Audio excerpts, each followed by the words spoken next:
mga nagmamotor, kabilang na tayo doon by Aljo. Yun ha, mga Bawal rider, na tayo dyan sa EDSA Kamuning Service Road. Simula ngayong araw, today. Southbound to.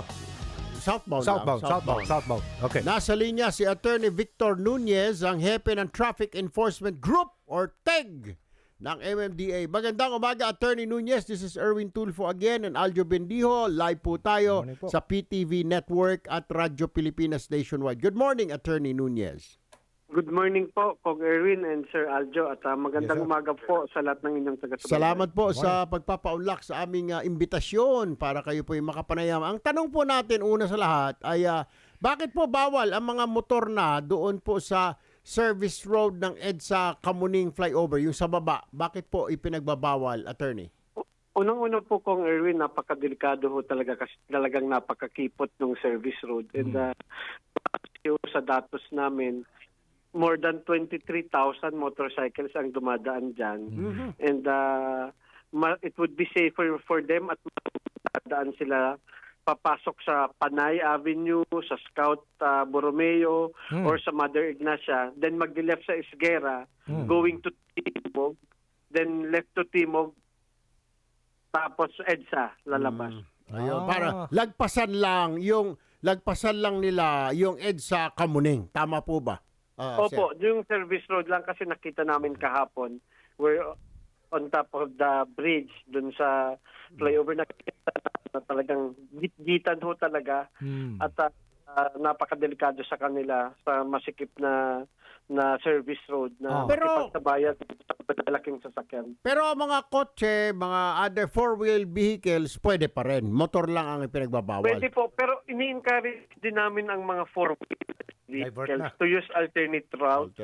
Kasi po ang mga bus, trucks, hindi ho pwede silang dumaan doon sa mga scout areas. Kaya ang malaking sasakyan, service road talaga ang daan. So, mas maganda po at mas for safety reason na ang four wheels at motor, doon na lang sa alternate sa mga scout areas na mga binanggit namin, doon na lang sila dumaan. Kasi maikli lamang po yung area na yun na iiwasan nila tapos labas din Timog tapos EDSA pa rin. Kesa makipaggitan sila doon at makipagsabayan sa malalaking sasakyan. Yun. Paano yung mga bike, sir? May bike lane dyan. Pang bike pwede pa rin or bawal na rin?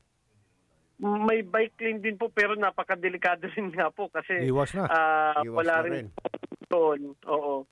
So, wag na rin kung yung bike, kung pwede, hanap na rin ng alternate route. Tama po ba? Opo, kasi po dalawang linya lang ho yung service road. Tapos ang allowed lang talagang dumaan sa EDSA Kamuning Flyover yung bus. Na nag-cater sa EDSA bus. Minsan po may mga dumadaan kasing provincial buses, mga truck. Bawal yun. Hindi naman ho yan inaalaw sa flyover. Kaya service road lang talaga sila dadaan. Okay. Alright. Hanggang Oktubre yan, attorney? Ano kamagin po? Hanggang Oktubre na pagbabawalan ng mga hopefully motorsiklo po. dumaan? Yes po. Ang project kasing target na finish is October 25. Okay. But magbe-best effort naman po ang DPWH na mas mapaaga pa na matapos ito Apo. para Attorney, maiwasan din yung malaking inconvenience. may tanong Yes ko po. lang. Natanggal na ba sa trabaho yung MMDA enforcer na dumaan sa EDSA busway na naman? Yes po, Kong, masakit man sa loob namin na magtanggal ng Tao. empleyado. But may pakalaga ang aming opisina. Even the chairman, even the officials of MMDA are prohibited po na dumaan dyan except yung involved lang sa bus lane operation, yung nag-ooperate po Very ng bus lane. So we have to enforce it at tanggap doon nagkamali siya at nag-apologize din po. Tanggal na. May tanong po ito ay tinanong ko na ito sa DOTR, Attorney Nunez, pero hindi ako nasagot na maayos eh. Hanggang saan po nag-uumpisa sa southbound at saka northbound ang busway po? At saka saan nagtatapos ito? May nagsasabi hanggang dyan lang sa may sa Muñoz. Hindi, sa Cloverleaf? Sa Cloverleaf. Kung ikaw southbound. Tapos, Balintawak po. okay, Balintawak hanggang EDSA Rojas. EDSA. Balintawak lang. Rojas Boulevard. Hanggang EDSA Rojas. Opo. Tapos northbound naman. Saan, sir? Rojas. Ganun din po. Rojas Boulevard, Doon din po. Balintawak. Balintawak. EDSA Rojas din po yung pinakaunang bus station up to MCU. Doon po sa may school. Opo. MCU EDSA. Sa unahan to ng Muñoz.